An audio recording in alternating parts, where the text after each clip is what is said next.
ملنگیت ایک مصدر صناعی ہے اور وہ بھی عربی زبان کا نہیں ہے،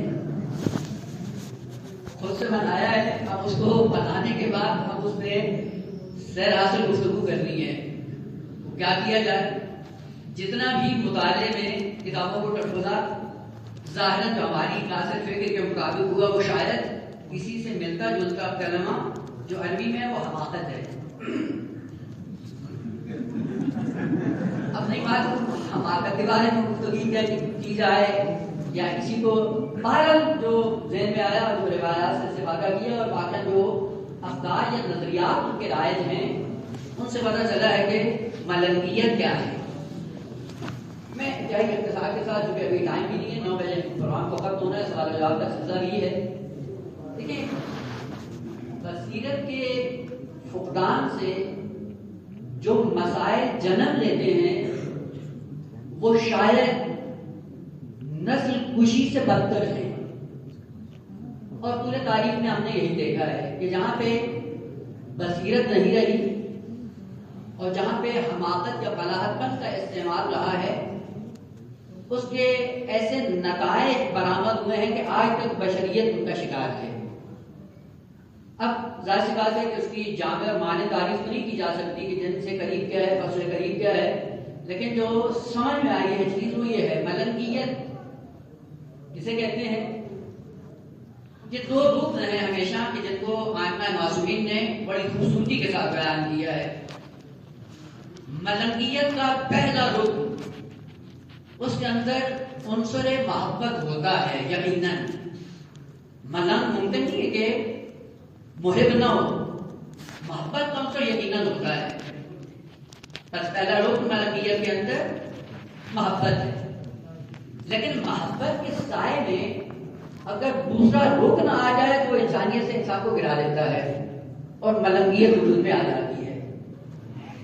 بس جہاں بھی محبت ہو کسی شخص کے بارے، کسی مکتب کے بارے میں، کسی مذہب کے بارے میں، لیکن اس شخصیت و مکتب و مذہب سے آشنائی کامل نہ ہو اور یہ انسان اس سے وابستہ ہو جائے، اسے ملنگ کہتے ہیں.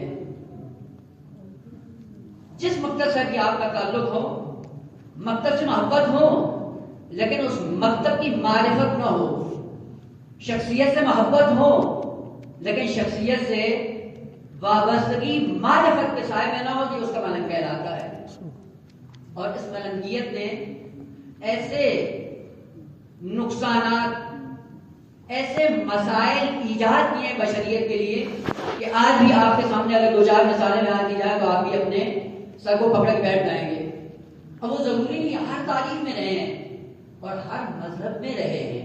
ایسا نہیں ہے کہ ملنگیت کوئی آج مذہب اسلام کی ایجاد ہے، نہیں. اسلام میں یہ طول تاریخ بشریت میں ایسے افراد ہر مذہب و مکتب میں موجود تھے جو مذہب و مکتب کے لیے مخلص تھے، محبت بھی کرتے تھے، اخلاص بھی تھا، لیکن معرفت نہیں تھی. جب معرفت نہ ہو اور محبت ہو تو کسی شخص سے ہو اس شخص کو نابود کر دیتی ہے. اگر وہ کسی مکتب میں آ جائے مکتب کو نابود کر دیتی ہے، اور وہ اگر کسی مذہب میں آ جائے اس مذہب کو نابود کر دیتی ہے. اسی لیے امیر المومنین کا یہ فرمان آپ سب کے سامنے موجود ہے. معصوم فرماتے ہیں کہ بیوقوف دوست سے وہ عقل مند دشمن بہتر ہے کہ جو اپنی عقل سے کام لیتا ہے، جس کے اندر بصیرت ہے، معرفت ہے. اور یہی وجہ تھی کہ امیر المومنین نے اپنے دور حکومت میں یہ اعلان کیا حاکم شام سے کہ تم اپنا 1 دے دو اور میرے 10 لے لو. یہ 1 اور 10 کا کیا معاملہ ہے بھائی؟ یہ وہی وجہ ہے. البتہ وہاں پہ تو اور زیادہ مظلومیت ہے امیر المومنین کی، وہاں پہ تو ملنگیت بھی صحیح سے ثابت نہیں ہے. اگرچہ دوسری طرف ملنگیت کا رجحان ہے، شخص سے محبت ہے لیکن معرفت نہیں. بس ملنگیت جہاں پہ ہو وہاں پہ محبت کا عنصر ضرور ہوتا ہے اور ممکن ہی نہیں ہے بغیر محبت کے ملنگیت وجود میں آ جائے. لیکن چونکہ پیچھے معرفت نہیں ہوتی، جہالت کے سائے میں بصیرت کے فقدان کے نتیجے میں مذہب کو بدنام کر دیں گے، مکتب کو بدنام کر دیں گے، شخص کو بدنام کر دیں گے. آج بھی اس زمانے میں کتنے ایسے مذہب تشیع سے وابستہ افراد ہیں کہ جو وابستہ ہیں امیر المومنین سے، جو دم بھرتے ہیں سید الشہداء کا، لیکن اعمال کے سائے میں وہ باعث ننگ ہے معصومین کے لیے، اور اسی کا نام ملنگیت ہے۔ اگر ہم اس کے نمونے عینی ذکر کرنا چاہیں تو شاید بعض کا رخ کہیں اور مڑتا ہے، لیکن کلی بات کر رہا ہوں کہ ملنگیت ہر زمانے میں رہی ہے، اور ملنگیت یہی تھی کہ جس وقت تک شخص اور مذہب سے وابستہ رہی، محبت کا عنصر تھا لیکن معرفت اور بصیرت کا فقدان تھا۔ نتیجہ کیا ہوا؟ بجائے اس کے کہ مکتب اور شخصیت کے لیے مروج بنتے، اسی مکتب اور شخصیت کے لیے ذلت کا باعث بن گئے۔ البتہ یہ ذہن میں رہے کہ کبھی ملنگیت کے پیچھے جہالت دار فرما ہوتی ہے، اور کبھی ممکن ہے ملنگیت کے پیچھے علم دار فرما ہو، فرق نہیں کرتا ہے، چونکہ ملنگیت جہلا میں بھی ہو سکتی ہے، علماء میں بھی ہو سکتی ہے، کوئی فرق نہیں ہے۔ جب معیار یہ ہے کہ جہاں پہ محبت ہے اور معرفت اور بصیرت اور آگہی کا عنصر نہیں ہے، وہ کہیں بھی آ سکتی ہے۔ معاشرہ انسانی میں اگر وہ جہلا کا طبقہ ہو وہاں پہ بھی آ سکتی ہے، علماء کا طبقہ تو وہیں پہ بھی آ سکتی ہے۔ یہیں سے اگر ہم تلقی اصطلاح الرحمان سے استعمال کرنا چاہیں تو جہاں پہ ملنگیت ہوگی، سیر نزولی کے اعتبار سے ملنگیت ہی علت اور سبب بنتی ہے خرافات کا۔ اب یہیں سے آسان ہو جاتا ہے کہ خرافات پھر کیا ہے کہ جس کے پیچھے علت اور سبب ملنگیت کا فرما ہے، اور ملنگیت جہاں پہ بصیرت کا فقدان ہے، معرفت نہیں ہے، آگی نہیں ہے، علم نہیں ہے، وہ جہاں پہ علم نہیں ہے محبت ہی ہے، تو اس محبت کے سائے میں جو چیز وجود میں آئے جسے خرافات کہیں گے۔ اور خرافات ہوتی کیا ہیں؟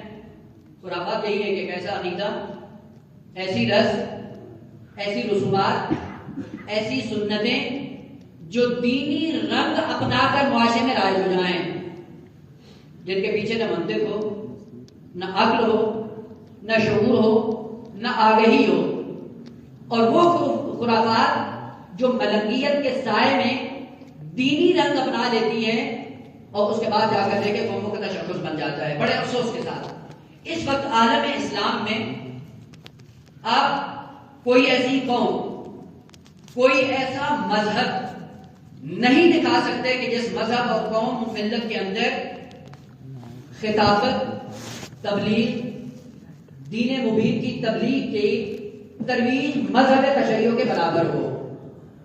فقط اس قوم کے اندر آپ محرم سفر کا اندازہ لگا لیں، کتنے ممبر سجائے جاتے ہیں، کتنے خطباء انگیج ہو جاتے ہیں، اور کتنے راشن پکانے والے مصروف ہو جاتے ہیں، فقط کتنے 2 مہینے کے لیے، اور جو اخراجات ہیں آپ حساب ہی نہیں لگا سکتے۔ کئی ملکوں کے سالانہ بجٹ سے کہیں زیادہ خرچ ہے 2 مہینے میں قوم تشیع کا، اور اس کے بعد قوم تشیع کھڑی کہاں پہ ہے؟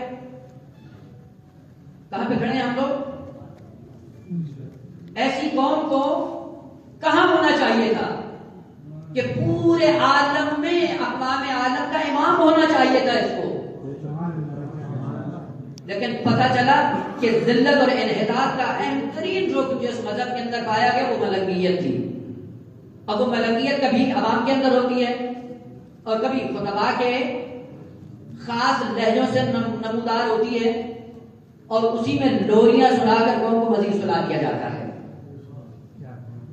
اور ایک بات میں نے ایک مجلس میں عرض کی تھی، شاید کسی کے لیے وہ گرام گزری ہو، وہ یہ تھی کہ آپ اگر غور سے اسی بصیرت اور عقل کی روشنی میں اگر آپ سوچیں جو اس قوم کے ساتھ ہو رہا ہے، اگر غور سے آپ اس نقطے پر پہنچیں گے تو نتیجہ یہی ہوگا۔ میں پتہ شاید وہاں پہ میں نے مبالغہ کر دیا، اور وہ یہی تھا کہ اگر آپ پوری اس قوم کو جا کے ٹٹول لیں، قوم اور خطباء اور ممبروں اور مبلغوں کو، تو آپ کو 20 یا 22 سے زیادہ تقریریں نہیں ملیں گی جو بزرگان نے کی، اور وہی تکرار مقررات دن بدن آگے بڑھ رہا ہے۔ اب یقین کر لیں، اب یہ صرف میری بات کہ میں ادنا سا طالب علم ہونے کے ناطے سے عرض کر رہا ہوں، شاید گراں گزرے، لیکن آپ دیکھ لیں کہ ہمارے مکتب کے اندر یہی ہو رہا ہے۔ ہر شخص اسی رٹی ہوئی تقریر کو بار بار بیان کر کے قوم کو مزید سنایا جا رہا ہے، اور اس کے بعد قوم بیدار نہیں ہوتی۔ وجہ کیا ہے؟ کہ محبت ہے مکتب سے، محبت ہے اہل بیت سے، لیکن نہ مکتب کی معرفت ہے نہ اہل بیت کی معرفت ہے، اور نتیجہ کیا؟ یہی ملنگیت ہے۔ تو ملنگیت سے کوئی قوم کبھی قوموں کی راہ پر نہیں بنتی. اور جن لوگوں نے یہ نقطہ سمجھا اور سمجھنے کے بعد اس پہ عمل پیرا ہوئے، آج دیکھیں ہم ان کے نقش قدم پہ چل رہے ہیں. اور یہ ذلت کی انتہا ہے اس مذہب اور قوم کے لیے. کب ہم بیدار ہوں گے؟ اہم تاریخ نے قدم بقدم انسان کو اسی موزل اور مشکل سے نکالنے کا اہتمام کیا، انتظام کیا، لیکن کون ہے جو معصومین کی بات پہ کام کرے؟ بس ملنگیت جہاں پہ محبت ہے، معرفت نہیں ہے. اور اس نتیجے میں آپ کئی ایک رسومات، اب میں نام دوں گا تو شاید کل کو سوشل میڈیا پہ وہ مشہوری ہو جاؤں، اور ہو بھی سکتا ہے کہ بعید بھی نہیں ہے. ظاہر سی بات ہے کہ کسی کے عقیدے پہ ہم کو اجتماعی کرنا کوئی عقل سے کم نہیں ہے، لیکن عمومی سطح پہ کلی بات کر رہا ہوں. ممکن ہے کبھی ملنگیت کے پیچھے جہالت کا سرما ہو، جس طرح کہ عوام میں ہوتا ہے. اب بات چیزیں ہیں سامنے، مثلا کوئی نیاز بنائی، اب نیاز کے پورے رسومات ہیں، جی یہ ہوگا تو نیاز ہوگی، اگر یہ نہیں ہوگا تو نیاز نہیں ہوگا. اگر تھوڑا سا اس قانون کو بدل دیا تو پوری نیاز چوپٹ. تو یہ ملنگیت نہیں تو اور کیا ہے؟ ملنگیت تقدس ہے، محبت ہے، لیکن پیچھے کوئی منطق نہیں ہے، کوئی عقل نہیں ہے، کوئی بصیرت نہیں ہے، کوئی معرفت نہیں ہے، کوئی آگہی نہیں ہے، کوئی بھی نہیں ہے، لیکن ایک دین بنا ہوا ہے. اور افسوس کے ساتھ اپنے لیے جملہ عرض کر دوں، آتے ہیں اشیاء محمد میں کہ اپنے افکار کو صحیح کیا جائے، مکتب کی صحیح تعلیم حاصل کی جائے، اہل بیت کی صحیح معرفت حاصل کی جائے، لیکن 15-20 سال رہنے کے بعد بھی دعا کیا ہوتی ہے؟ یہ دعا کریں جس عقیدے پہ آئے تھے اسی سے پلٹ جائیں. تو پھر یہاں کیا جھک مارنے آئے تھے جب وہی رکھنا تھا؟ تو آخر کب ہم تبدیل ہوں گے؟ اس کے بعد ہمارے اندر ہے کیا کہ ہمیں جا کے قوم کی اصلاح کرنی ہے. عجب قانون عقلی ٹوٹ گیا کہ وہ جو مفسد ہے وہ مسلم بن گیا اور امت کو جا کے فساد سے نکال دے گا. تو آخری بات کروں اور آپ کی زحمت تمام کروں. اب کیا کہ ملنگیت کے پیچھے ممکن ہے جہالت دار فرما ہو کہ عموماً عوام کے اندر یہی چیز ہوتی ہے. آپ جا کر دیکھ لیں محبت اس عروج پہ ہوتی ہے، لیکن باقی کی بات کر رہے تو اگلے دن مولانا آپ کیا کہہ رہے ہیں؟ ہم تو اتنے اچھے یہی سنتے ہیں، آپ کہاں سے لے کے آگے نہیں بات. اس کا مطلب ہے محبت تو ہم سے اہل بیت کی نسبت ہے، لیکن کاش کہ اہل بیت کی محبت کے ساتھ ساتھ اہل بیت کی معرفت بھی ہوتی تو یہ ملنگیت سے باہر آ جاتا. اور ملنگیت کا ایک نمونہ عرض کر دوں، اور وہ کیا ہے جو انتہائی دکھتے ہیں خصوصاً ان کی حلقوں میں. وہ کیا ہے؟ ملنگیت. اہل بیت سے محبت ہے، لیکن غیبت کبریٰ کے زمانے میں کبھی بھی حکومت اسلامی کے تشکیل کے لیے کوئی تغو نہیں کرنا ہے. جو بھی علم اٹھے گا وہ باطل علم ہے. حکومت کو تشکیل دینا غیبت کبریٰ کے زمانے میں کہ یہ دین کے خلاف، دین کی نابودی کا سبب، اہل بیت کی ناراضگی کا سبب. تو یہ ملنگیت کہاں سے آئی؟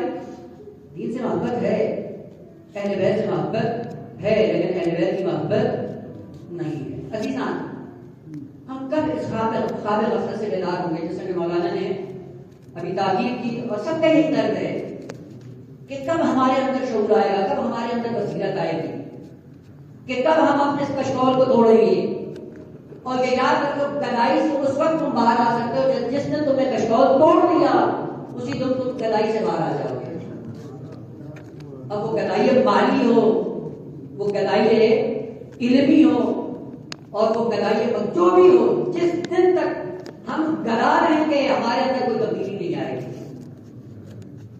اور ایک یہ ہے کہ گدائی کا کاسا توڑنا ہے، اور دوسرا پرانا تکلیف کو اپنی زندگی سے باہر نکالنا ہے. غیبت کبریٰ میں حکومت اسلامی کو تشکیل نہیں دینا. مجھے نہیں سمجھ آتی کہ غیبت کبریٰ میں تم سارے فرشتے بن گئے ہو یا سب جانور بن گئے ہو. اگر غیبت کبریٰ میں سب فرشتے بن گئے ہو تمہیں شریعت کی ضرورت نہیں ہے، تمہیں حکومت کی ضرورت نہیں ہے. اور اگر تم انسانیت سے گر کر حیوان بن گئے، حیوان کو بھی شریعت کی ضرورت نہیں ہے. اور اگر غیبت کبریٰ میں تم انسان ہو تو انسانیت کے لیے قانون حکومت چاہیے. اب ولایت فقیہ کے لیے ادلہ دینے کی ضرورت نہیں، فقط اپنے شعور کو جھنجھوڑنے کی ضرورت ہے. مجھے یہ بتائیں کہ آپ کے سر پہ شرابی حاکم ہو تو آپ کی زندگی بہتر ہے، یا آپ کے سر پہ ایک عالم دین کا سایہ ہو تو آپ کی زندگی بہتر ہوگی؟ اب اس لیے ادلہ دینے کی ضرورت ہے. شعور اس حد تک ہمارا مر گیا ہے کہ غیبت الکبریٰ کے زمانے میں ملکیت کا اتنا زور ہے کہ جی ہم تو اہل بیت کے مخلص ہیں. وہ اخلاص کا معنی کیا ہے؟ خبردار حکومت کے لیے کوئی توجہ نہیں کرنا. اور دوسری یہی سے جو چیز جنت رہتی ہے وہ کیا ہے؟ دین کا سیاست سے کیا تعلق ہے؟ یہ دوسری ملکیت ہے جو آ کر قوموں کو آباد بنا لیتی ہے. وہ بغیر سیاست اور دین ان کا کوئی آپس میں تعلق نہیں ہے. البتہ سیاست کا لفظ کر رہا ہوں، شیطنت کا نہیں. اور جب شیطنت کو سیاست کا نام دیتے ہیں پھر بیچارے مشکل کا شکار ہو جاتے ہیں. اور یہی بصیرت کی کمی ہے. شیطنت کا شریعت سے کوئی تعلق نہیں ہے، لیکن سیاست ہے شریعت ہے، شریعت ہے سیاست ہے. اور یہ میری بات نہیں ہے، بات میں کہا کہ ہاں مولانا شاید اس ملک میں رہتے ہیں، اس ملک کی نمائندگی کر رہے ہیں. خدا شاید اگر اس ملک میں نہ بھی ہوتے تب بھی جو علماء کی بات اس کو کرنا ہی چاہیے تھا. آپ ظاہر جامع کبیرہ پڑھتے ہیں یا نہیں پڑھتے؟ اب وہ تو امام میں نے ایجاد نہیں کی، انشاء نہیں کی. وہ کس نے انشاء کی ہے؟ امام ہادی علیہ السلام نے، جن سے ہماری محبتیں بھی ہیں، جن کے لیے قربان ہونے کے نعرے بھی لگاتے ہیں، لیکن امام کی تعلیم سمجھنے کے لیے حاضر نہیں ہے، آمادہ نہیں ہے. تو کیا ہے؟ معصوم فرماتے ہیں اوصاف ذکر کرتے کرتے معصومین کا کیا کہتے ہیں؟ کہا کہ اہل بیت کو خالق کائنات نے کیا وصف دیے، کیا اوصاف دیے، کیا کمالات دیے. ان میں سے ایک بس کہا تم کون ہو؟ وساست العباد. ان کو نہیں پتا تھا کہ سیاست کیا ہوتی ہے، معلوم تھا یا نہیں تھا؟ کم از کم اتنا عقیدت ہے ملکیت میں کہ آنا جانتے تھے. یہ ہے عقیدہ ہے کہ آنا جانتے تھے، لیکن جو کہا ہے اس کو سمجھنے کے لیے تیار نہیں ہے. تب معصوم ہے جو عباد کی سیاست کرتا ہے، تو عباد کو لے کے کہاں جانا ہے؟ اللہ کا. یہی ان کا وظیفہ ہے. اہل بیت بشر کو کہاں لے کے جائیں گے بھائی؟ خدا کا بیٹا. ان کو جانے کے لیے کوئی مشکل نہیں تھی، وہ پہنچے ہوئے تھے. لیکن وہ جو پہنچے ہوئے تھے ان کو بشریت میں بھیجا ہے کہ بھٹکے ہوئے جانوروں کو انسان نما لوگوں کو انسانیت میں بدلو، اور انسانیت میں بدلنے کے بعد ان کو ہماری بارگاہ میں لے کے آؤ. اور انہی بات کو اللہ کی بارگاہ میں لے جانے کے لیے جس نظام کو مقرر کیا اسے نظام سیاست قرار دیا. اور اسی نظام سیاست کا ایک پہلو ہے یہی توزیع المسائل. توزیع المسائل کیا ہے؟ فطری احکام. آیا فقط اس بشر کو اس فطری نظام کی ضرورت ہے؟ سیاسی نظام کی ضرورت نہیں ہے، عبادی نظام کی ضرورت نہیں ہے، اخلاقی نظام کی ضرورت نہیں ہے، اعتقادی نظام کی ضرورت نہیں ہے. وہ ہم نے کیا کیا؟ وہ آپ جانتے ہیں صاحبان علم ہے، جو چند ہزار پر مشتمل کتاب خدا ہے اس میں سے کتنی آیات ہیں جنہیں آیات الاحکام کہا جاتا ہے؟ جی کتنی آیات ہیں؟ آواز اتنی دھیرے رکھتے ہیں نا، سنائی دے. جواب دے بھی دیا اور سامنے والے کے پلے بھی کچھ نہیں پڑا. کتنی آیات؟ لگ بھگ 500-600 آیات ہیں. 500-600 آیات کے لگ بھگ آیات احکام ہیں. اور انہی آیات احکام سے آپ کی توزیع المسائل وجود میں آتی ہے. تو اب یقین سے بتائیں 500 آیات کا اپنے توزیع المسائل لکھ کر آپ نے بالکل دین کی ساری ذمہ داری پوری کر دی ہے. تو باقی آیات کس لیے آئیں گی؟ آپ نے کہا وہ تو مردوں کو بخشوانے کے لیے آتی ہے، جب مر جائے گا بیٹھ کے پڑھیں گے. وہ مردوں کے لیے نہیں ہے کہ وہ آپ اور میرے لیے ہے جو زندہ ہے. یہ قرآن اس لیے ہے جب قبر میں چلا جائے اور جہاں پر اس کا سفر انسانی ختم ہو جائے وہاں پہ بیٹھ کے اس کی تلاوت کرنا شروع کر دیں. اسلام ایک مکمل ضابطہ حیات ہے. اور یہ ملکیت کا یہ اثر ہے کہ جس نے آ کر تفہیم کر دی علمیت کے سائے میں. اور اس کی ایک شاعر کو مولانا کو فرصت نہیں ملی اس کو ملت تکمیل تک پہنچاتے ہیں. یہ اخباریت اسی ملکیت کا دوسرا لباس ہے جس نے آ کر دین فہمی نے رکاوٹیں ایجاد کر دی. اور رکاوٹیں کس طرح سے ایجاد ہوئی؟ کہ عقل انسانی کی کوئی عمل دخل ہی نہیں ہے دین فہمی میں. یہ قرآن تمہارے لیے آیا ہی نہیں ہے. تو جب ہمارے لیے آیا نہیں ہے تو بار بار یہ نہیں انسانوں پہ لعنتیں کیوں کر رہا ہے؟ اور ادھر کہتے ہیں مخاطب ان کے ائمہ قائلین ہیں. ٹھیک ہے مثال کے رقم وہ ہیں لیکن قرآن کی تعلیمات پڑھ کے دیکھی ہیں. اب میں جسارت نہ ہوں تو یاد کرنا ہوں. وہ مثلهم كمثل الكلب ان تحمل عليه يلهث او تتركه يلهث. مخاطب کون ہے بھائی؟ آؤ ذرا بتاؤ کیا مخاطب اس کا فقط معصوم ہے، ہم کو نہیں ہے. کونوا قردة خاسئین کون؟ یہود کی مثال کیا؟ ان کی مثال کمثل الحمار یحمل اسفارا، کہیں گے فاطر اہل بیت ہے۔ عزیز من، یہاں پہ پوری بشریت کو مخاطب کیا جا رہا ہے، اور یہ بھی ذہن رکھیں کتاب اور کتاب قرآن کتابیں گالی نہیں ہے، کتابیں فوش نہیں ہے، کتابیں حقیقت ہے۔ اور کتاب حقیقت کا کام کیا ہے؟ جو بصیرت کے سائے میں آپ کو آگہی دیتا ہے۔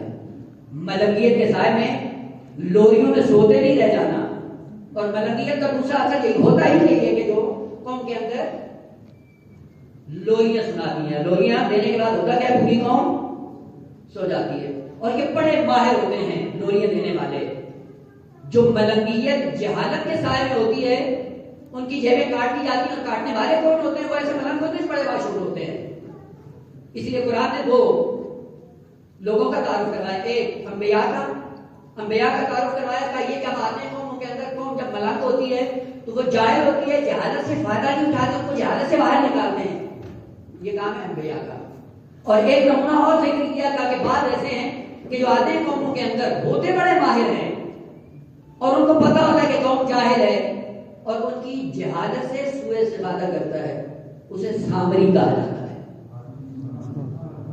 آپ یقین جانتے سامری جاہل نہیں ہوتا، سامری بہت بڑا عالم دین ہے، لیکن وہ کمزور رگے قوم کی جانتا ہے اور کمزوریوں سے فائدہ اٹھاتا ہے۔ ممبر پہ آ کے سب سے پہلے کیا کرے گا؟ جیب خالی کرے گا، اور جیب خالی کرنے کے بعد ان کے دین کو ان کے قلب سے نکالے گا، جاتے ہوئے ان کی دنیا بھی لے جائے گا، دین بھی لے جائے گا۔ اور یہ ملنگیت کے سائے میں سونے والی قوم نعرے لگا کے خوش ہو جائے گی، ہم نے اہل بیت کو راضی کر دیا۔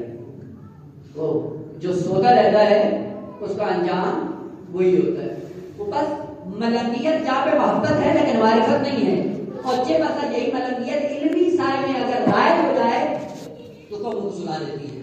اگر وہ طلبہ میں آ جائے طلبہ کو سلا دیا جائے گا۔ آج ایک ملنگیت کیا ہے کہ ہمیں جہاں کو مصطفیٰ پڑھنے نہیں دیتا،